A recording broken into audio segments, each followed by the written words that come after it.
په دې باندې موږ څوک نشي راولای عمران خان. عمران خان یو بهادر لیډر دی، عمران خان یو سچ لیډر دی. خبره ته وای اکثر تاسو احتجاج وغیرہ یا ډی چوک یا داسې قسمه مشکلات چې ویل طبيعت تاسو ښکار نه بیا لاړ شي دا سوجه ده. ان شاء الله زما ویډیو په ثبوت پرته ده. 28 تاریخ باندې راوتلې یم او فرل لیډینګ مې کړې دي. زما د ډزو والا ویډیو اوس هم چریږي په میډیا باندې چې ما ورته وی چې ولا ما ته کی پی کی پولیس وای چې اجازه نشته. ما اجازه ورکړې دي ور باندې فایرینګ مې کړې دي. پنجاب پولیس باندې روډ مې کولو کړې دي. اسلام آباد پینډای وغیرہ کې چې تاسو جلسې کولې ان او سی باغستا دلته ان او سی اغسته دا کنه بیا سره ماړه ان او سی مونږ باندې موږ متیازه کوي. زه ورته وایم چې اوس زه غریب یم، ما سره ګاډي نشته، ما سره باډي ګارد نشته، ما سره څوک نه درېږي. چې کوم سړی سره وسایل دي کنه نو لکه اوس تاسو ولې یو لاړو چې کوم سړی سره وسایل وي هغه پسې خلک منډه وای. چې کوم سړی سره وسایل نه وي، روپۍ نه وي، نه ګاډي نه وي، نه توپک نه وي وسره، هغه نه خلک منډه وای.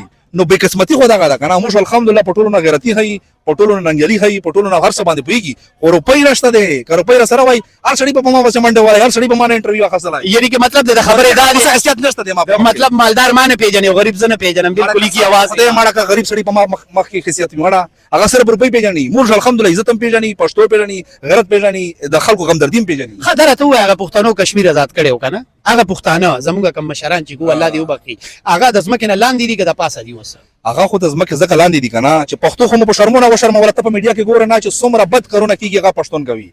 د ډمانو کار څوک کوي؟ پښتون نه کوي. د پنیشمنت څوک کوي په ټیک ټاک کې؟ د څومره بې عزتي انټرټینمنټ دی وروره. ماړه پرېږده یاره داسې قسم دې ماته خلک سوالونه کوي کنه. یو کتاب باندې مشهور دی ټیک ټاکر دی کنه دا خلکو سره ګیمونه کوي. او ډېر خلک داسې وي چې ارشد کلونجي به درته وښایم مشهور سړی دی. دا 24 نومبر ته راغلی وي نو دا وته خل په 24 تاریخ باندې پټ شول. نو څورې پس یې ویډیوګانې وکړې یاره ما موبایل ورکو په ما باندې ډزې وشوې. مسلمانانو د خدای خلک زما سره شهیدان شول. په 28 تاریخ د اسلام آباد نظر وتلی ته په 24 تاریخ باندې د واپسی کړې ده. نو خلک وته زمریان شړي، خلک فیمس کوي، خلک سپورټ کوي بې غیرته خلک. او موږ پاغه بې غیرته لایک او فول نه غواړي، موږ بې غیرته نه غواړي. نه دا تاسو جیلس یې دا خلکو نه چې کم فیمس شي بیا ډېر خلک دی جیلس خو ته نه یې جیلس کېږم ځکه چې په حق باندې نه دی دروغ وایي، منافقت کوي، پښتون ته دوکه ورکوي، پښتو شرموي، پښتو کلچر شرموي. نو ځکه ورته ماته غوسه راځي. پکار دی چې داسې قسمه ټیک ټاکرز داسې قسمه سوشل اکټیویسټ چې دي او کوم نیگیټیو پوزټیو کار نه کوي دا غوي باندې سختی پکار ده. ګوره موږ خو د کی پی کې علاوه د دران ته دا وایي چې څومره داسې بد خلک دي چې هغه زموږ پښتو کلچر خرابوي، زموږ ته پکې تاوان رسېږي، زموږ بې عزتي کېږي. داسې خلک ته نسی ها اف آی آر د خبر کوي، پیسې د خزانه خري تنګوي دی. اسې به خلک نه تنګ. واحد خان موجود دی د عمران خان صاحب سره ډیره مینه کوي. سوال سره زما یو دی ایله بهانه 2 کالونه سیلیږي د خان ازادي جست لایک چې کوم د خان صاحب سره مینه کول غواړي او کوم د دې وطن کامیابی غواړي، د دې وطن ازادي غواړي، هغه وی خان پکار دی. باقي خبرې پرې دی. بالکل کمن خبره دغه ده چې ګوره ورکر سپورټر د عمران خان چې څومره فالوور دي هغه ډېر انتهایی خفا دي، په غوسه باندې دي. هغه غوسه ګلا په خپل ځای باندې بالکل په حق ده ځکه چې لیډرشپ بالکل لیفټ نه ورکوي. خو اوس چونکه موږ دا وته پیغام ورکوي چې د جلسه ډیټ عمران خان انوس کړی دی، تاسو ټول راځئ د عمران خان لپاره حقیقت ازادي لپاره راځئ.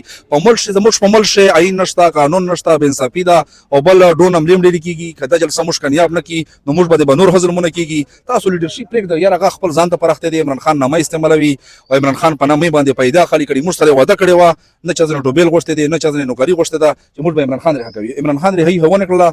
اوس چې کوم د 27 تاریخ ولا سبا جلسه ده په پیښور کې ماشاءالله ښه مهمان نوازي شروع ده. موږ دا ورته وایي چې راوځي لیډرشپ خبره مې منئ. هغه په خپل کې چې کومه د ګروپبندي جوړ کړې ده هغه په سوچ کې چې خان څوکړه در وسه پورې د خان صاحب د تام ډېری وعده کړې وي چې مونږه بدا کو مونږ خپل لیډرشپ را پاسو ولې چې لیډرشپ معنا ووټ چې اغسته هغه د خان زادادۍ په نوم معنا د ټیوبل یا نور څه د نوکری په واجه ما ووټ نه دی ورکړې، صرف ووټ مې ورکړې د خان ازادي. دا سره ته وایي چې از بینګ تاسو څه کړی دي؟ موږ خدا کړی دي کنه چې په خو په بعد باندې په دې پلټي کې پوه شولې. بل لکه مین خبره زه ټولو مینوال سره یو سوال نه کوم چې په الیمین پسې زیات نه زیات خبرې په الیمین پسې کیږي.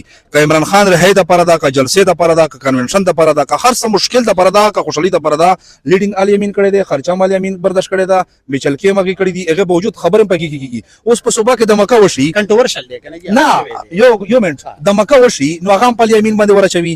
ریسپانسیبل دی، هولډ دی وسره وزیر اعلی دی، وزیر اعلی دی، خصوصي کوي، ارمی چیف کوي، اسف منیر پیل مارشل جوړ کړی دی، کوم جنگي ګټلې دی، آسماني جنگ جهاز پایلټ را غورځولې دي. نماز اسف منیر سو اف آی آر در باندې شوی اف آی آر په ما باندې 12 اف آی آر ولې زیاتې وروره یاره خو نورم زیاتېږي، نور به زیاتېږي چې څومره کولای شي ودایږي. ځان در باندې وګوري په دې باندې موږ څوک نشي راولای. عمران خان یو بهادر لیډر دی، عمران خان یو سچ لیډر دی. خبره ته وای اکثر تاسو احتجاج وغیرہ یا ډی چوک یا داسې قسمه مشکلات چې ویل ته بیا تاسو ښکارای نه بیا لاړ شي دا څه وجه ده ان شاء الله زما ویډیو په ثبوت پرته ده په 28 تاریخ باندې راوتلې یم او فرل لیډینګ مې کړی دی زما د ډزو والا ویډیو اوس هم چریږي په میډیا باندې چې ما ورته وی چې ولا ما ته کی پی کی پولیس وی چې اجازه نشته ما اجازه ورکړې دی ور باندې فایرینګ مې کړی دی پنجاب پولیس باندې روډ مې کولو کړی دی او ویډیو اوس هم په آی ډی کې زما پرته ده چلیږي چې ما والله اجازه ورکړې ده مې جوړای زې ذمہ وار یم خبره ته وای په اسلام آباد پینډای وغیرہ کې چې تاسو جلسې کولې نو سی ډیره مننه جی ګران عزتمندو مونږ موجود یو کم ځای په خبر خار د ګلونو خار کې موجود یو د سټیج بیک گراوند ته موجود یو او وس خو لا چې نور دی او ګرمي ماشاءالله ډیره زیاته ده نو پبلک برازي ډیر زیات برازي او مونږ بدلته کیو تاسو ته اپډیټ خایو او تاسو وګورئ او که تاسو غواړئ چې تاسو را روان نسل یعنی که تاسو د بچو مستقبل خشي روحانه شي نو دې جلسې له خامخا راشي او که تاسو دا غواړئ چې تاسو د غیرت سره مونږ جون تیر کو خجون تیر کو نو مونږ لا پکار دي چې که تاسو دا فیل کوئ چې عمران خان صاحب د دې پاکستان د لپاره یو ښه لیډر دی نو بیا پکار دادی چې اسې په تش ویلو باندې هیڅ نه کیږي چې خان صاحب ښه لیډر دی ښه لیډر دی د ښه لیډر د لپاره چې نه سره پاسې دی نو د خراب لیډر د لپاره برا پاسای پکار دي چې شرکت وکړي او دا आवाज چې دی دا د عمران خان صاحب دی دا کامیاب کوي فرحات خان له اجازه راکړي د الله په امان